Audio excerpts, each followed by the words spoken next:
Comment vendre par téléphone?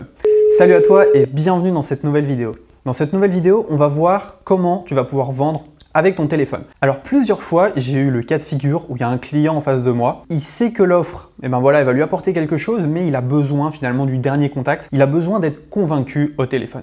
Et c'est là que je prends mon téléphone, j'appelle et je close souvent le deal. Alors, ça se passe pas toujours comme ça, parfois on peut totalement rater et mes premiers appels de vente, j'étais tellement terrorisé que je faisais beaucoup d'erreurs. Dans cette vidéo, je vais te lister quelques bonnes pratiques que j'ai mises en place qui font que j'ai des très bons taux de conversion au téléphone. Alors attention, je suis loin d'être un closer professionnel, il y a des gens dont c'est le métier. Ils appellent, ils prennent le téléphone, ça fonctionne direct. Moi, je sais comment parler à mes clients, je sais quel aspect amener, je sais comment les écouter. Et c'est ce que je voudrais te retranscrire dans cette vidéo. Très souvent, le problème quand on cherche des conseils, c'est qu'on a les conseils d'un professionnel. Et moi, à mon humble niveau, voilà, j'ai pris une quinzaine d'appels au téléphone, j'en ai converti une dizaine, et bien, je vais pouvoir te donner quelques informations.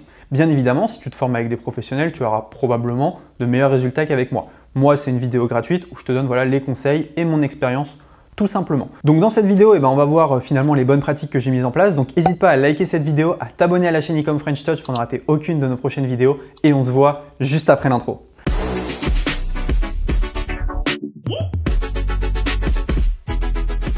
Ok, c'est parti.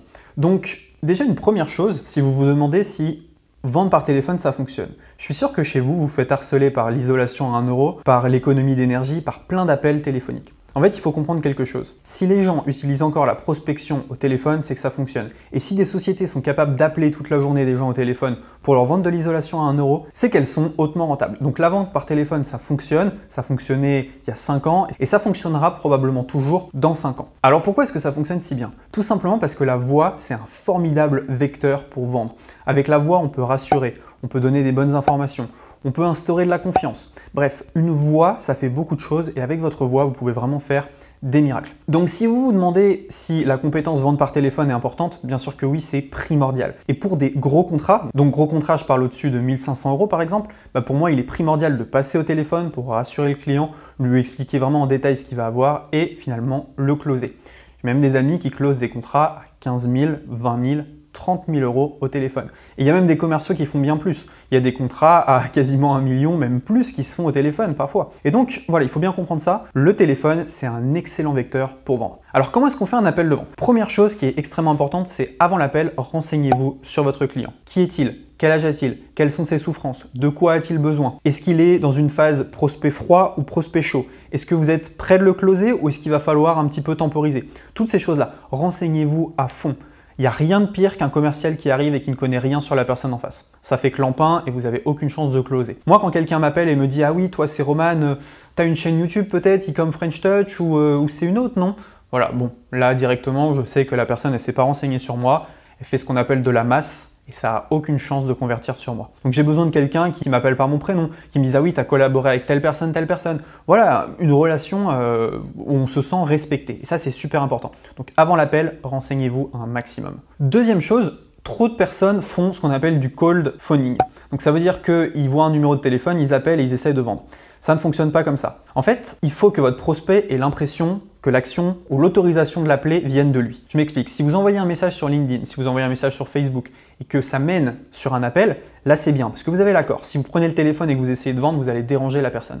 Donc il faut vraiment se mettre dans cette phase où c'est le prospect qui sent que l'appel téléphonique peut lui apporter quelque chose et donc que ça vienne de lui. C'est extrêmement important. Moi, quand on m'appelle pour l'isolation à 1 euro, je ne sais pas si c'est comme vous, mais j'ai envie d'insulter la personne en face. Bien évidemment, je le fais pas. Mais elle fait perdre du temps, c'est pas ciblé, et elle me dit est-ce que vous êtes locataire ou propriétaire? Bref, tu connais rien en fait, tu sais rien sur ton client. D'un autre côté, la personne elle est payée pour ça. Alors que quand vous appelez quelqu'un, que vous avez déjà pris contact avec lui et que vous avez son numéro, vous avez envoyé un message sur LinkedIn, ça change tout. Là forcément, la personne elle va être beaucoup plus à même à écouter votre offre. Troisième chose, n'hésitez pas à prendre rendez-vous. Lorsque vous avez l'accord de votre prospect, ne dites pas je vous appellerai mardi. Non, il faut que votre prospect il soit prêt, il faut que vous soyez prêt. Il ne faut pas que vous soyez dans une voiture en train de rouler ou en train de manger. Non, il faut que vous soyez dans votre bureau, calmement, prêt à faire votre appel de vente. Donc planifiez bien ça et n'hésitez pas à envoyer un petit SMS à votre prospect une demi-heure avant pour lui demander si c'est toujours bon. Plein de fois, j'appelle, la personne elle peut pas, etc. Il n'y a rien de plus insupportable vu que nous on se prépare pour l'appel et la personne elle ne nous respecte pas. Donc il faut vraiment planifier votre rendez-vous, c'est extrêmement important. Quatrième chose, ayez une routine d'appel. Moi c'est ce que je fais. Je me mets dans une pièce fermée, je prends par exemple une bouteille d'eau, je prends par exemple un crayon, il n'y a rien de pire aussi qu'un commercial qui doit noter quelque chose et qui est en train de retourner toute sa maison pour trouver un stylo. Ça va vous stresser et ça va énerver le client. Donc tenez-vous dans un endroit où vous pouvez parler, vous pouvez être bien, vous avez de l'eau, vous êtes prêt. En fait, soyez dans les meilleures conditions possibles pour que votre offre ait une chance d'aboutir. Ça a l'air bête comme ça, mais c'est extrêmement important. Lorsque un sportif de haut niveau va courir un 100 mètres, il met tout en route pour courir le 100 mètres dans les meilleures conditions possibles. Faites comme un sportif de haut niveau et faites exactement la même chose. Le stylo il est prêt, le bloc-notes est prêt, la bouteille d'eau est prête, votre offre est claire, vous savez qui est en face et là ça va aller beaucoup mieux. Lorsque vous commencez l'appel, la première impression va être vraiment extrêmement importante. Alors déjà, la première chose, c'est qu'on ne va pas tutoyer le prospect.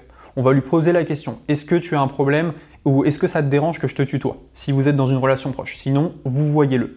N'utilisez pas des mots tendancieux. Essayez pas de parler de sujets polémiques. Je sais pas moi, en pleine crise des gilets jaunes, on va pas parler des gilets jaunes au téléphone. Ça peut être très dangereux parce qu'on ne sait pas finalement les opinions politiques, religieuses de la personne en face. Il faut rester neutre dans un cadre professionnel.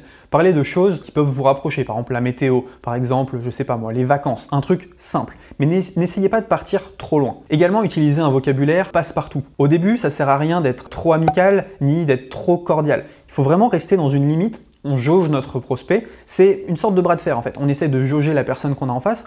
On écoute et puis au bout d'un moment, quand on voit quel type de personne on a en face, on va pouvoir réagir de telle manière. Et c'est vraiment important. Surtout, si vous braquez la personne dans les 30 premières secondes, c'est fini, raccrochez le téléphone, vous avez perdu. Après avoir commencé les présentations, etc., il y a quelque chose qui est extrêmement important lors des appels de vente. Encore une fois, je ne suis pas expert, mais j'ai compris quelque chose. Moins vous parlez, mieux vous avez de chances de réussir. En fait, ça va être très simple. Il va falloir poser des questions.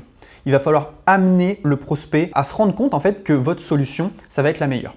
Je m'explique. Plutôt que de prendre le prospect au téléphone et lui dire voilà, moi je suis la société comme French Touch, j'ai telle solution, on est les meilleurs, pourquoi tu viens pas? C'est pas comme ça que ça va fonctionner. Ça va être bonjour, vous avez telle société, ok, est-ce que vous pourriez me dire quels sont vos problèmes aujourd'hui? Vous notez les problèmes. Ok, et qu'avez-vous prévu comme action? Est-ce que vous êtes au courant que sur telle action, vous pourriez gagner tant de pourcents sur votre boîte? Pourquoi vous ne le mettez pas en place? Mais puisque ça vous coûte 1 500 € et que ça peut vous rapporter 3 000 par mois, pourquoi est-ce que vous ne le faites pas? Et en fait, on va mettre le prospect face à ces contradictions. Petit à petit, on va avancer nos pions. Et à la fin de l'appel, le prospect il se dit mais en fait, en face de moi, j'achète pas quelque chose. Je suis en train d'investir. Je vais avoir un retour sur investissement qui est supérieur à ce que je vais mettre. Je vais avoir un retour sur investissement positif. Donc, je dois y aller. Et ça, c'est vraiment important. Laissez votre prospect parler. Votre prospect, il a une souffrance, il a un besoin. Et ce besoin, il faut absolument qu'il le sorte. C'est pas à vous de tirer le besoin.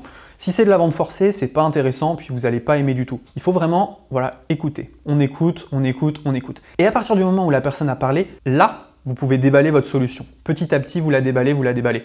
Tiens, c'est intéressant, vous m'avez dit que, justement, moi j'ai quelque chose qui pourrait vous intéresser. Est-ce que vous seriez intéressé par ça? Parce que j'ai tel produit, tel produit, tel produit. D'ailleurs, mon produit, il répond exactement aux problématiques que vous m'avez données. Celle-ci, celle-ci, celle-ci. C'est bien ça, hein?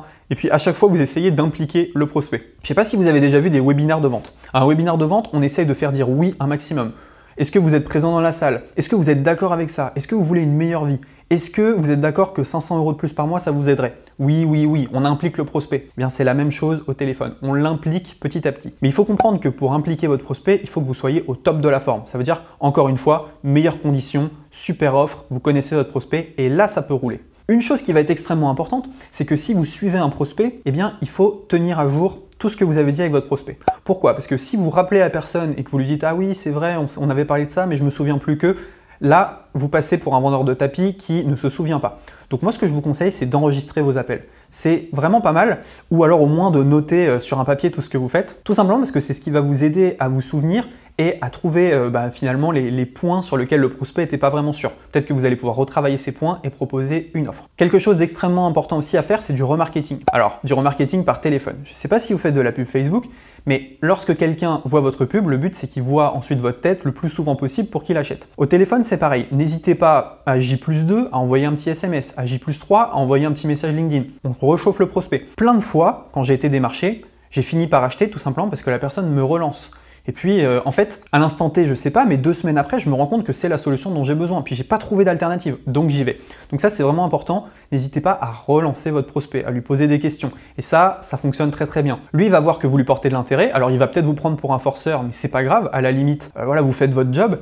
Mais le but, voilà, c'est qu'il repense à vous, il repense à cet appel et il se dise, mais oui, c'est vrai, cet appel, il était bien. Le commercial que j'ai eu la dernière fois, il était vraiment bien. Donc, il faut que j'aille chez lui. Dernière chose, n'hésitez pas à cataloguer vos prospects. Prospect froid, prospect chaud et prospect tiède. Ça, c'est super important. Lorsque j'appelle quelqu'un et que je vois qu'il est totalement froid, je le mets dans prospect froid. Ça veut dire que lui, voilà, j'ai peu de chances de le convertir, il va être compliqué. Prospect moyen ou prospect chaud, c'est des gens que je peux faire signer assez rapidement. Donc ça, c'est vraiment important. Sachez une chose, si vous avez la bonne solution, si vous avez un client qui a un besoin et qui n'est pas en train de jouer et qui a envie d'acheter, il y a de fortes chances que vous puissiez vendre par téléphone.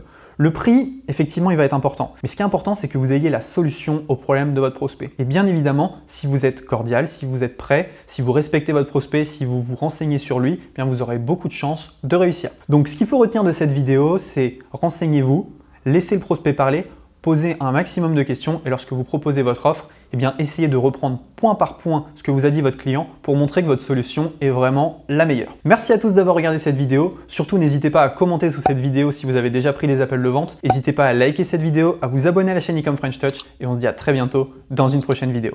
Ciao!